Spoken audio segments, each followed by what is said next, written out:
시작하기 전에는 똑같은 입장이었죠. 저도 직장인이었으니까. 근데 하나 차이점이 있다면 저는 거기서 한 발 나가긴 했어요.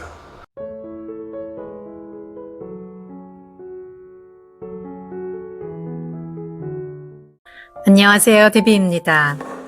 화창했던 어느 봄날 작가의 스튜디오로 짧은 여행을 다녀왔습니다. 우리 모두에게 특별한 추억과 용기를 선물해 주신 심지원 작가님의 이야기를 오늘 준비했는데요. 같이 들어볼까요?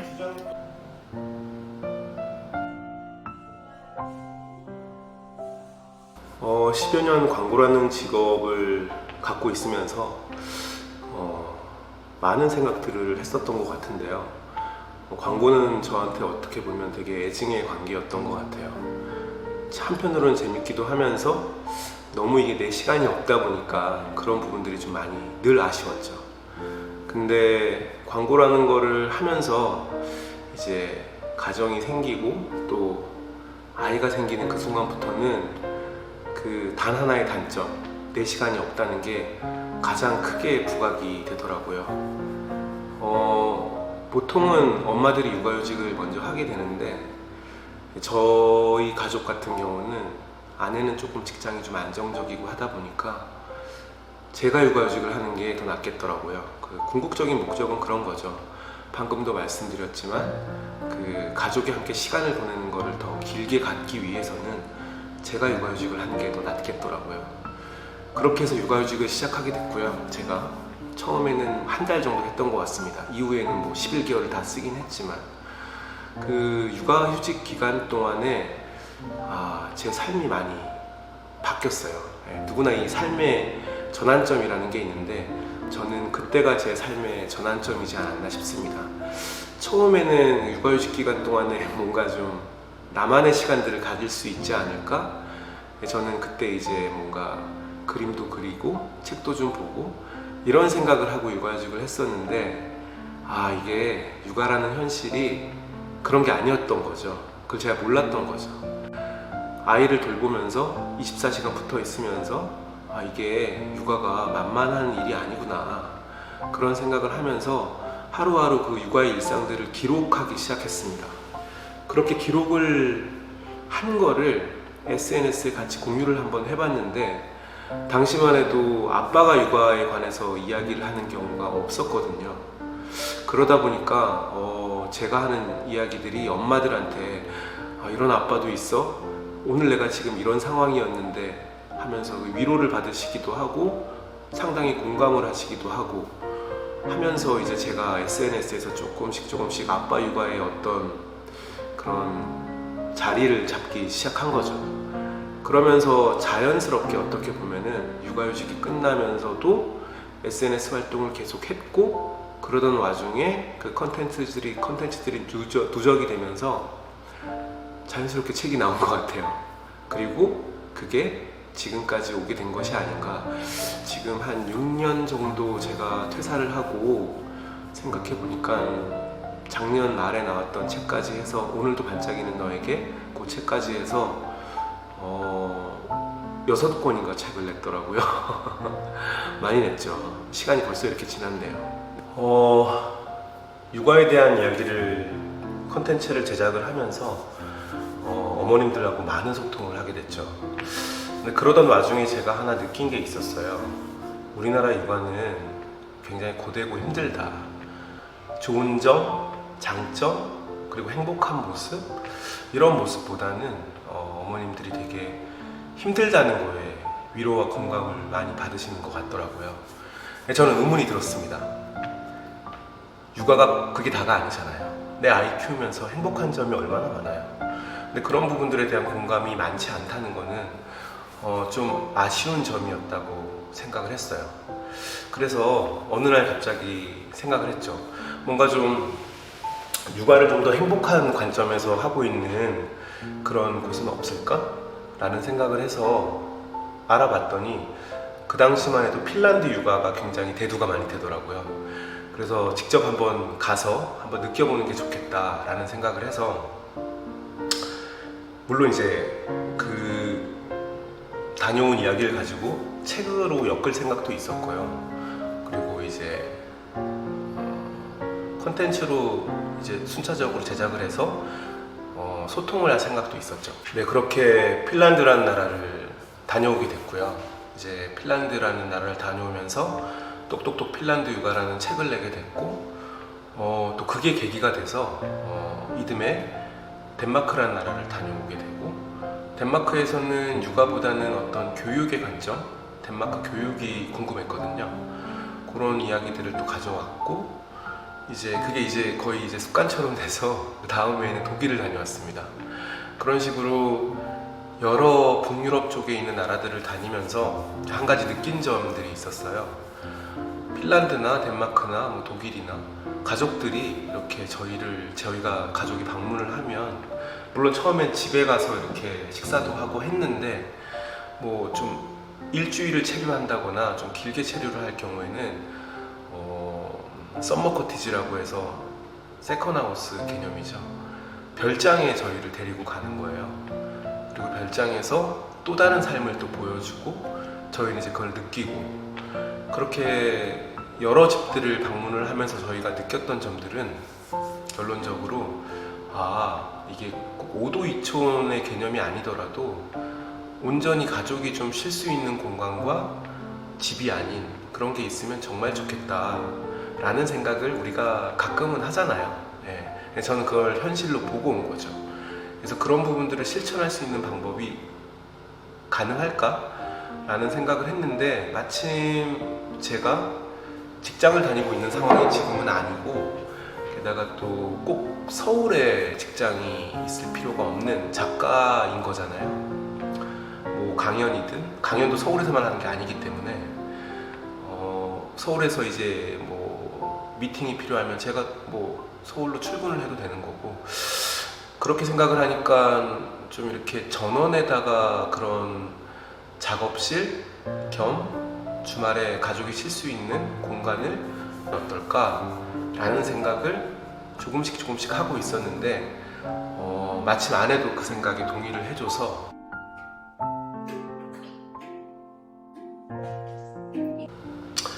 가장 가깝죠. 저희는 이제 집이 서울의 동쪽이기 때문에 양평 쪽을 알아보게 됐습니다.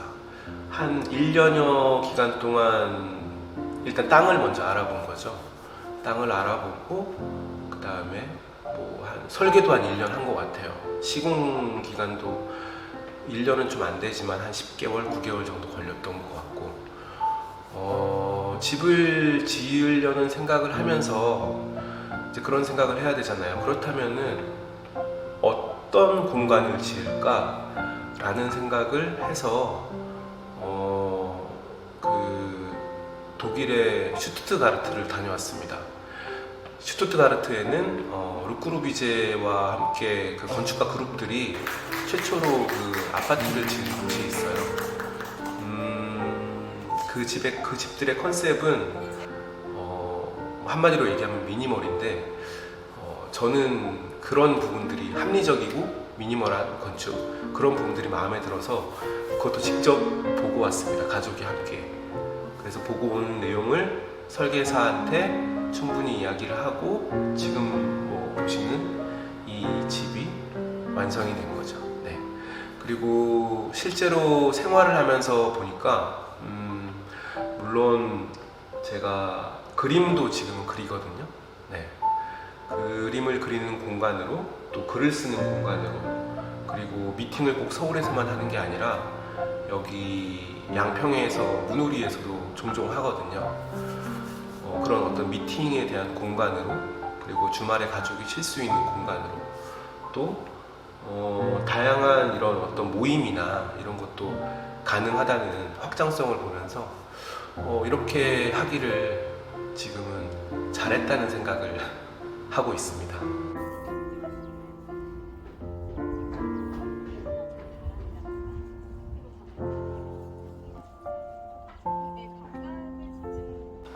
이곳 스튜디오에 그 종종 방문하는 사람들 중에 제 친구들도 있고 지인들, 뭐 관계자분들도 계시지만, 이제는 나이가 좀 뭐랄까 직장 초년생들은 대부분 아니고요. 물론 후배들도 종종 오는데 어느 정도 직장을 다니고 직장에서의 그런 어떤 삶을 몇 년씩은 다 살아봤고 거기다가 이제 뭐 좀 다른 생각을 좀 하기도 하고 여러 시점을 갖고 있는 사람들이 많이들 방문을 하는데요.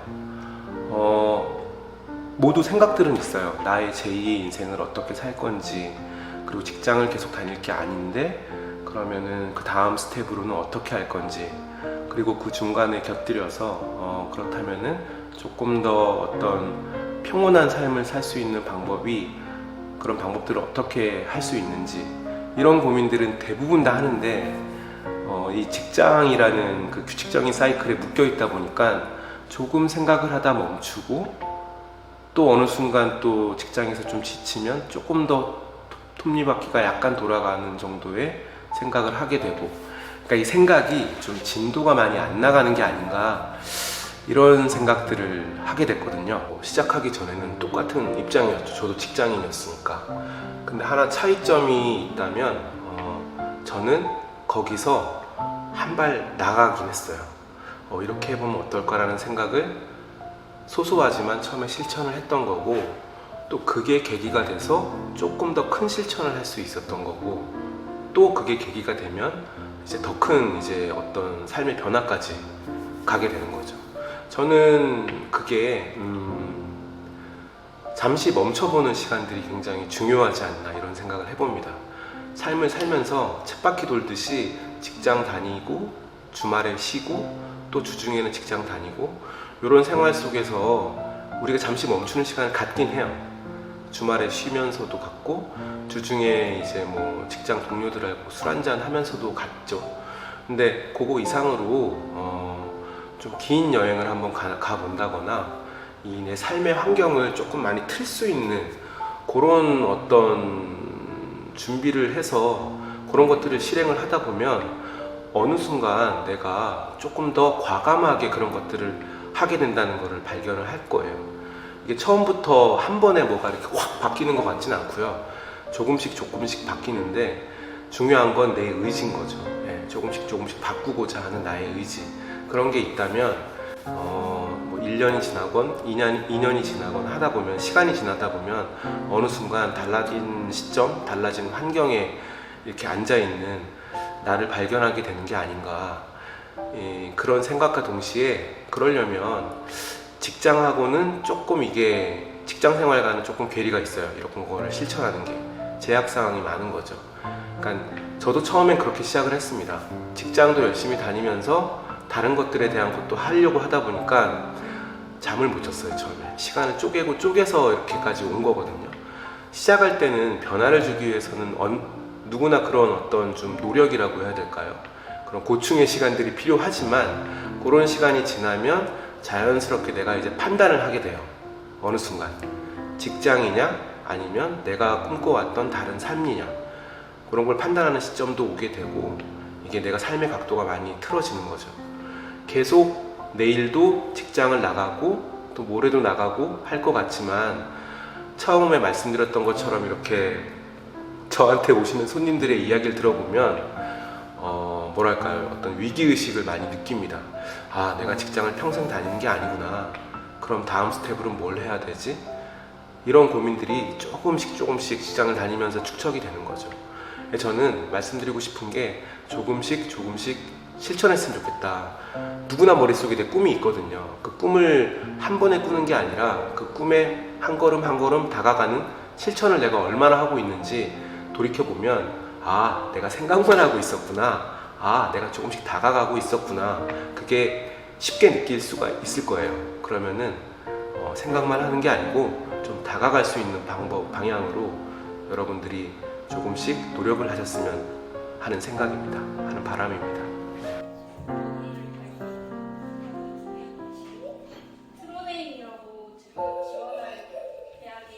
이제 제가 신간이 나왔어요. 제목이 오늘도 반짝이는 너에게라고, 번역서까지 하면 6번째 책입니다.